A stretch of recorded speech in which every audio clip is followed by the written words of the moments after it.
Hi, Annabel Bateman here. I am doing a series called the A to Z of doTERRA, essential oils and products.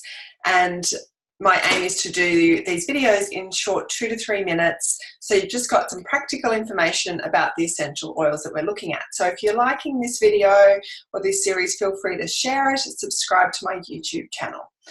So today we're up to cardamom. Cardamom essential oil from doTERRA is one of the single oils. It's also one of the cooking oils. And for those of you that know me for a little while, I'm very passionate about real food. I have a food blog called What Annabel Cooks. I cook a lot with the essential oils, and cardamom is one that is lovely to use in your curries, in your spicy foods. It's similar to ginger, so it's lovely to use in your cooking. But aside from that, cardamom is really lovely for your digestive system.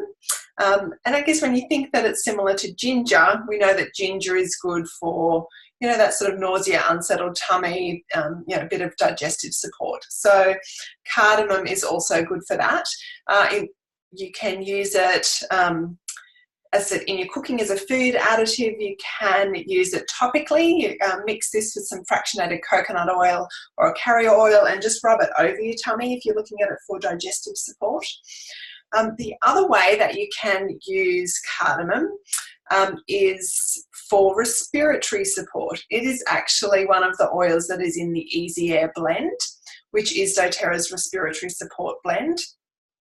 And what's actually quite interesting is when you look at the oils that are in Easy Air and the oils that are in DigestZen, which is the digestive support, there are some overlaps. Now, cardamom's not one of the overlapping ones, but what's interesting is that some essential oils that are supportive of our digestive system are also supportive of our respiratory system. So there we go, interesting information.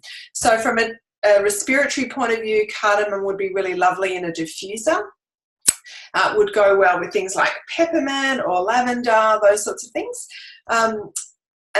Or again, could be applied topically with some fractionated coconut oil and rubbed onto the chest or onto the feet for some of that respiratory support.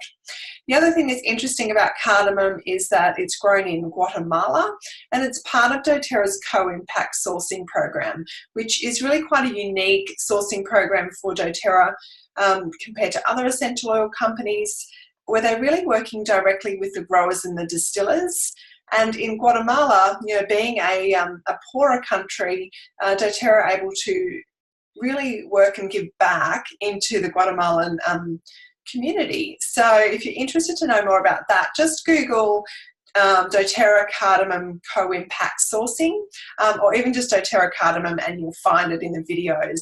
Really worth having a look at, seeing both how cardamom is distilled, where it's grown, and just listening to the interview with some of the cardamom growers. So there we go, cooking spice and nice for your digestive and respiratory systems. Stay tuned for the next essential oil in the A to Z, which will be cassia. So cassia is a little like a form of cinnamon. So we'll have a chat about that in a minute. Thanks everyone. Bye.